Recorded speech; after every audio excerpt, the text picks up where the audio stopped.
우리가 걸어갈 길이 될 수 있기를 주님의 이름으로 축복합니다. 아멘. 오늘 꽃꽂이는 개나리가 있어요. 개나리가.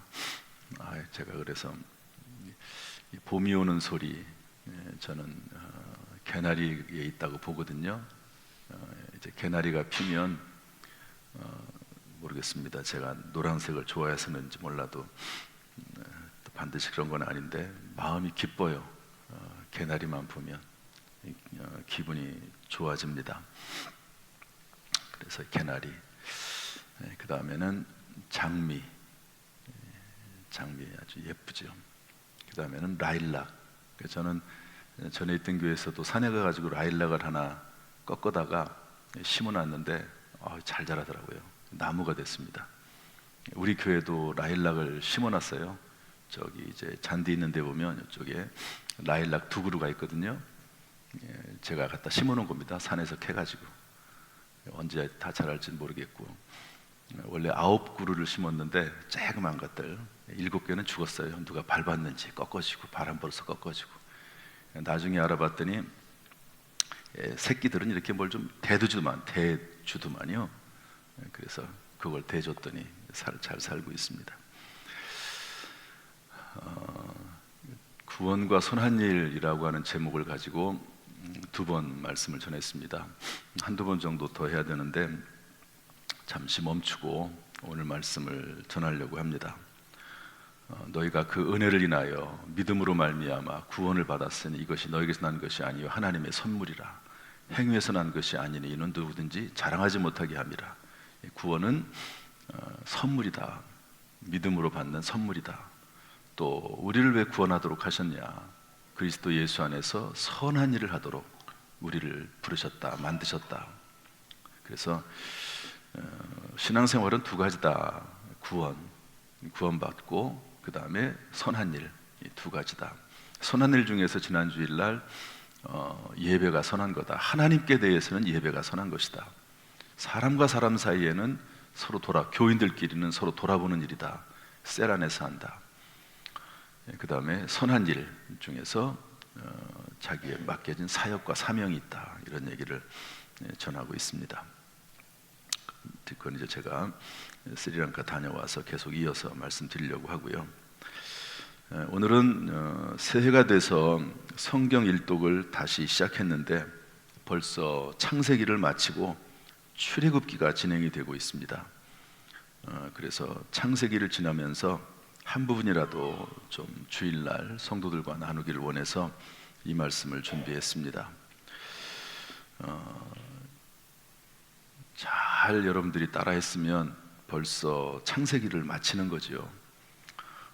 떨어지는 물방울이 바위를 뚫는다, 이런 말이 있습니다. 실제로 그렇고요. 정말 한 곳에 집중해서 물방울이 떨어지면 그 영향력이 반드시 나타나게 되어 있습니다. 성경을 하루에 4장씩 읽다가 또 조금 부족한 게 있으면 주일날은 읽는 부분이 없으니까 나머지 채우고, 체크해 가면서, 체크 안 하면요 내가 뭘 읽었는지 안 읽었는지 모릅니다. 체크해 가면서 그러면 벌써 창세기를 다 떼고 이번 주가 지나면 이제 출애굽기도 마치게 되는 거죠. 창세기는 시작의 책입니다. 한번 따라서 할까요? 시작의 책. 우주와 지구의 시작. 태초에 하나님이 천지를 창조하시니라. 최초의 인간의 시작, 죄의 시작, 살인의 시작, 전쟁의 시작, 용서의 시작. 하나님께서 아담과 하와에게 가죽옷을 입혀주시면서 용서를 말씀하십니다. 믿음의 시조인 아브라함을 불러서 믿음과 구원의 시작. 어떤 이런 시작이 다 나와 있습니다. 창세기 안에는 어떻게 모든 것들이 시작이 되어 있는지 하는 것들을 설명하는 아주 중요한 그런 말씀입니다. 오늘은 창세기의 핵심 인물 중에 하나인 요셉의 이야기를 하려고 합니다. 이 이야기는 젊은 요셉이 겪었던 유혹에 관한 이야기입니다. 이 사건은 요셉의 인생에 있어서 성공과 실패를 가름하는 아주 중요한 전환점이 되기도 합니다. 제가 이 내용 가지고 새벽에 설교했는데요. 좀 더 정교하게 말씀을 전하려고 합니다. 또 새벽에는 몇 분이 안 되니까요. 첫 번째, 유혹에 관해서 제목을 한번 따라서 합시다. 유혹에 관하여. 좀 따라서 다시 한번 크게. 유혹에 관하여. 첫 번째로 유혹의 성격인데요. 유혹의 성격. 7절 말씀 읽어보겠습니다. 7절 시작. 그 후에 그의 주인의 아내가 요셉에게 눈짓하다가 동침하기를 청하니. 여러분 잘 알듯이 요셉은 야곱의 아들이죠. 12형제가 있는데 아내가 4명이다 보니까 이 당시에는 일부 다처제였으니까요. 그러니까 4명의 아들 중에 11번째로 태어납니다. 아버지가 이 요셉을 끔찍히 사랑했어요. 그러다 보니까 형들이 다 미워하죠. 이복 형들이. 그래서 형들이 이 아이를 들여서 외국 상인들에게 팔아 넘깁니다. 그래가지고 이제 팔려가 가지고 정말 종살이하고 옥살이하고 고생하거든요. 그런데 주인의 집에서 성실하게 믿음으로 살았더니 주인이 그 가정 총무를 세웁니다. 그런데 그 집주인의 아내가 요셉에게 성경에 뭐라고 되어 있습니까? 눈짓하다가 동침하기를 청하니. 계속 이렇게, 요즘 젊은 애들은 뭐라고 그러나요? 플러팅이라고 하나요? 눈짓하다가 동침하자고 이야기하는 내용이 나옵니다. 그 여자가 유혹하는 거죠. 유혹이 살다 보면 우리의 삶 가운데 유혹이 찾아온다는 거죠. 이런 어떤 이성적인 유혹뿐만 아니라 그것이 물질적인 유혹이 됐든 뭐가 됐든지 간에 유혹이 찾아온다는 겁니다. 우리가 세상으로 나간다기보다 때때로 끊임없이 세상이 내가 유혹을 할 수도 있지요. 그러나 유혹을 받기도 합니다. 끊임없이 세상이 우리에게 접근합니다. 처음부터 죄를 지을 마음인 사람은 많지 않습니다.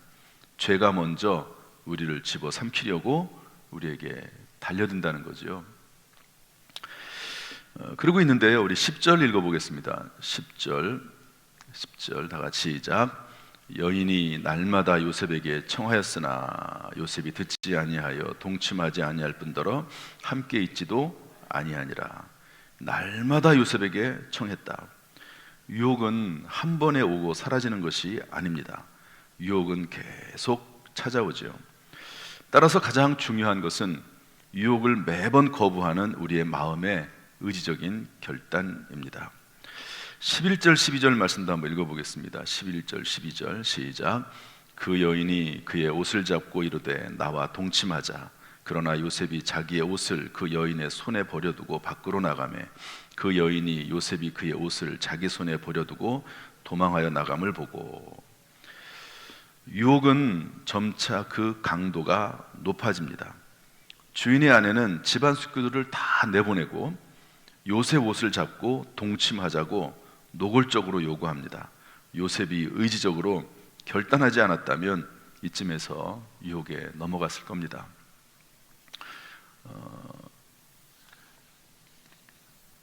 여기에 대해서 요셉의 반응인데요.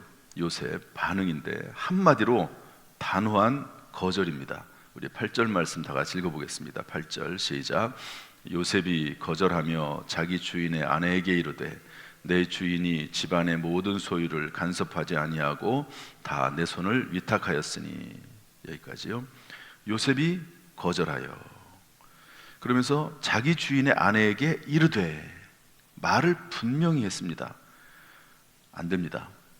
그럴 수 없습니다. 의사 표현을 확실하게 요셉은 일단 했습니다. 그럼에도 불구하고 그 여인이 계속 10절 말씀 보니까 요청하니까 듣지 않고 동침하지 아니할 뿐더러 함께 있지도 아니하니라. 그 여자는 계속 찾아와 가지고 눈짓하고 동침하자고 하고 자꾸 그 주변에서 알짱거리고 그러고 다니면 아예 함께 있지도 않았다. 그 자리를 피했다, 그런 말씀입니다. 그 다음에 하루는 모든 12절 13절에 보면 모든 하인들, 보디발 장군 주인은 왕의 군대 장관이거든요. 그러니까 뭐 밑에 하인들도 많겠죠. 다 내보내고 요셉의 옷을 붙잡고 동침하자고 얘기합니다. 그랬더니 그 옷을 외투겠죠, 벗어두고, 안 놔주니까 벗어두고 밖으로 도망했다고 아예 그렇게 표현을 했습니다. 버려두는 거죠. 13절에 보면 그 여인이, 요셉이 그의 옷을 자기 손에 버려두고 도망하여 나감을 보고 도망을 했다는 겁니다. 이렇게 그 여인이 끊임없이 동침하자고 요청하고 유혹했는데 단호하게 거절을 했습니다. 어떻게 이렇게 단호한 거절이 가능했을까? 젊은 청년 요셉에게 성욕이 없었기 때문이었을까?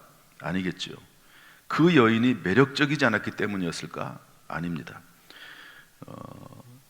또 요셉에게, 그 이유는 요셉에게 분명한 마음의 의지와 결단이 있었기 때문에 가능했습니다.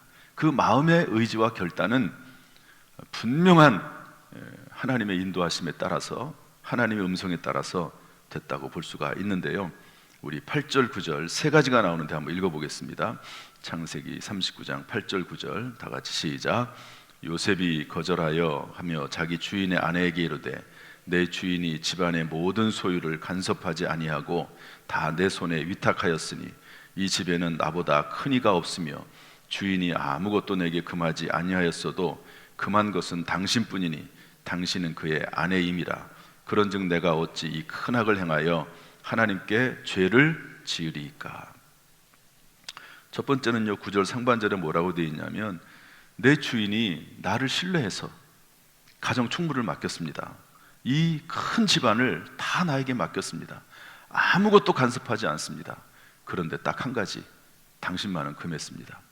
그러니까 내가 당신을 범하는 것은 주인을 배신하는 겁니다. 내가 주인을 배신할 수 없습니다. 이게 첫 번째 이유예요. 내가 당신과 동침하면 주인과의 관계가 깨집니다. 주인이 금한 것을 내가 불순종하게 됩니다. 사람과의 관계를 깨트리게 되는 겁니다. 그거를 내가 할 수가 없습니다. 그 일은 내가 할 수 있는 일이 아닙니다라고 분명하게 얘기하는 거죠. 여러분, 이런 일은 사람과 사람 사이의 관계를 깨뜨립니다. 특별히 부부간의 관계를 깨뜨립니다.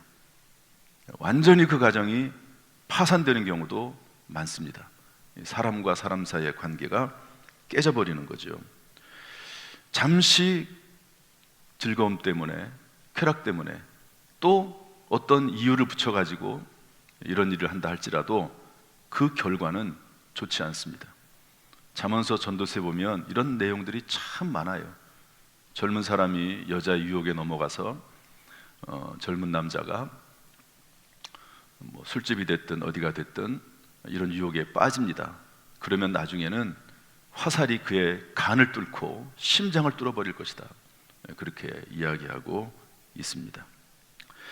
그 다음에 두 번째는 뭐냐면요, 9절 중반절에 이렇게 되어 있습니다. 당신은 그의 아내임이라. 주인의 말도 말이지만 당신은 나의 아내가 아닙니다. 나의 여자가 아닙니다.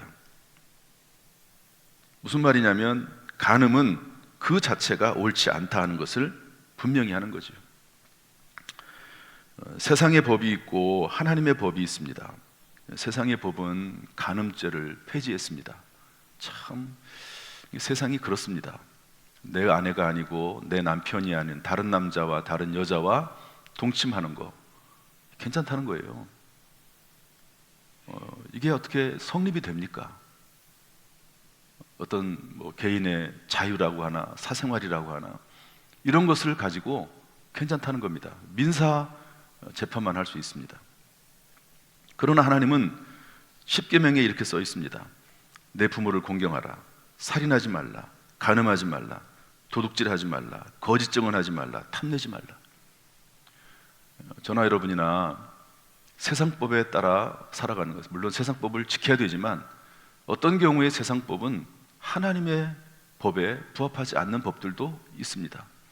우리는 세상법도 지켜야 되지만 그것을 더 뛰어넘어서 더 깊이 하나님의 법에 따라 살아가는 사람들이라고 하는 것을 잊어서는 안 됩니다. 요셉은 자기 정체성을 부인할 수가 없었어요. 자기는 하나님을 섬기는 사람입니다. 그런데 이런 일들, 부모에게 거역하는 일, 살인하는 거, 미워하는 거, 간음하는 거, 음란을 품는 거, 도둑질하는 거, 이런 것들을 할 수 없었다. 이런 분명한 자기 생각이 있었기 때문에 이런 유혹을 이길 수 있었다는 거죠. 9절 하반절에는 이런 말씀이 있습니다. 그런즉 내가 어찌 큰 악을 행하여 하나님께 죄를 지으리까? 한번 따라서 합시다. 하나님께 죄를 지으리까? 이 일이 주인도 주인이고 자기 정체성도 자기 정체성이지만 하나님께 죄 짓는 일이라는 것을 분명히 알았습니다. 하나님을 두려워할 줄 알았죠. 그 무엇보다도 요셉은 불꽃 같은 눈으로 감찰하시며 어려운 중에도 돌보시는 살아계신 하나님, 그 하나님과의 관계를 깨뜨릴 수가 없었던 것이죠. 이런 분명한 확신과 믿음과 생각이 있었기 때문에 이런 유혹을 이겨낼 수 있었다 하는 것을 알 수가 있습니다. 성경에 이런 말씀도 다 있어요. 이런 말씀도 창세기를 마치면서 한 번쯤은 좀 점검을 하고, 뭐 대부분이야 뭐 이 말씀에 무관한 사람들도 있겠지요. 대부분은. 그러나 우리가 뭐 이런 성적인 유혹이든 물질적인 유혹이든 어떤 다른 관계적인 유혹이든지 간에 이런 부분들에 대해서 늘 마음에 경각심을 가지고 살아가야 될 것이다 하는 것을 전하고 싶어서 이 말씀을 증거하고 있습니다. 여기에 관련해서 성경 구절 다른 부분들을 살펴보지 않을 수가 없습니다. 이것은 이제 요셉과 같은 경우에 잘 그 유혹을 극복하고 잘된 경우죠. 잘된 경우입니다. 아주 모험적인 사례라고 볼 수가 있습니다. 그러나 성경에는 그렇지 않은 이야기들도 꽤 많습니다. 어떤 일들이 있는가? 첫 번째는요, 다윗의 이야기입니다. 다윗은 왕이죠. 후궁들이 많습니다. 옛날 지금 뭐 대통령이라고 뭐 후궁들을 많이 두고 그런 시대는 아니죠. 옛날에 왕정 시대에 다윗은 부인들도 많이 있었고요, 후궁들도 많이 있었습니다. 그런데 부하들은 다 전쟁터 나가 싸우고 있는데 자기는 낮에 실컷 잠자고 밤에 일어나서 어슬렁어슬렁 거리다가 어떤 여자가 목욕하는 것을 보고 그 여자를 데려다가 동침했습니다. 그리고 돌려보냈어요. 아무것도 없던 것처럼. 그런데 그로 인해서 첫 번째로 자기 양심의 가책을 받아서 뼈가 썩는 것 같다고 그렇게 표현을 했습니다. 그리고 다 잊어버린 것 같았는데 심지어 그 남편도 전쟁터에 내보내가지고 죽여버렸거든요. 그런데 하나님께서 시작하십니다. 다 끝났다고 생각할 때 하나님께서 시작하십니다. 그래서 나단이라고 하는 선지자를 보내셔서 그걸 거기에 대해서 지적하지요. 선지자는 그런 죄에 대해서 지적하는 사람 아닙니까? 그랬더니 그 말을 듣고 사무엘하 12장 13절 14절 말씀 보면 이렇게 되어 있습니다. 한번 읽어볼까요? 이게 아마 있네요. 다 같이 읽어보겠습니다. 시작.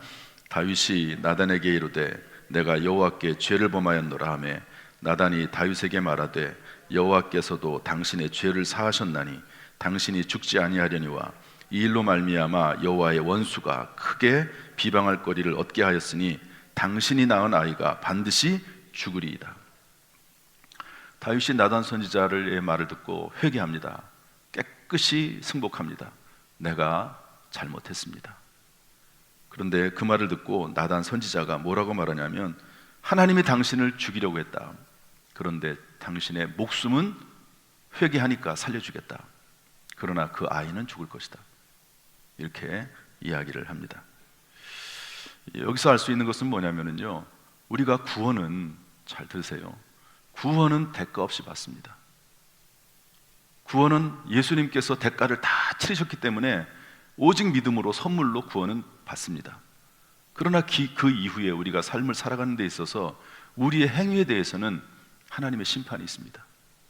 하나님의 심판이 먼저 하나님의 집에서부터 먼저 찾아온다고 성경은 기록을 하고 있습니다.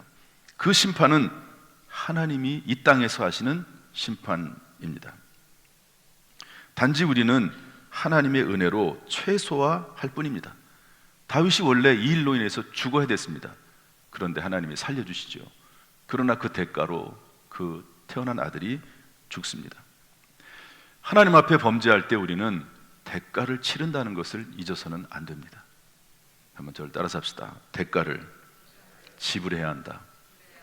다시 말씀을 드립니다.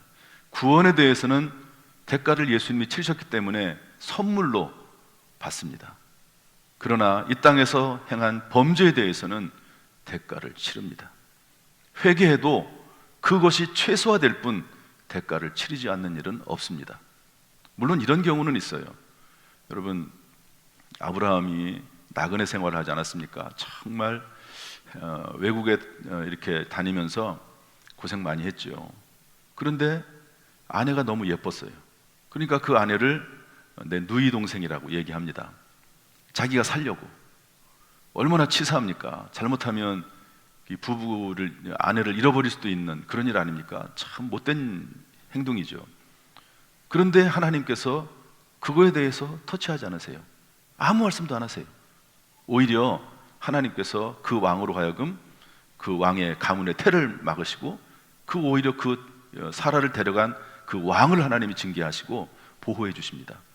하나님께서 여기에 대해서 아브라함을 꾸지람하지 않으세요.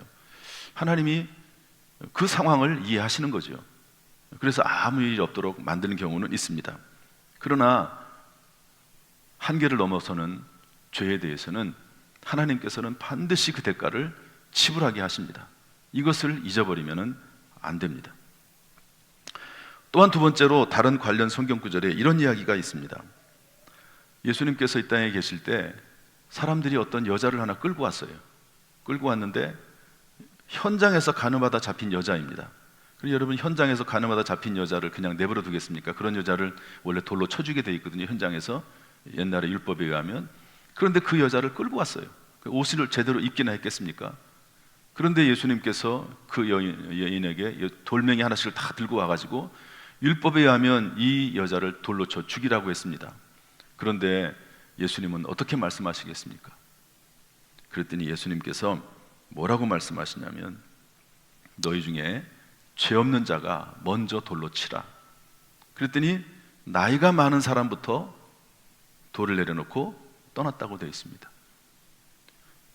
예수님께서 그 여인에게 물어보시죠. 너를 정죄하던 사람들이, 너를 죽이려고 했던 사람들이 다 어디 갔냐? 주여, 없습니다. 그때 예수님께서 뭐라고 말씀하시죠? 나도 너를 정죄하지 아니하노니 가서 다시는 죄를 범하지 말라. 한번 따라합시다. 나도 너를 정죄하지 아니하노니 가서 다시는 죄를 범하지 말라.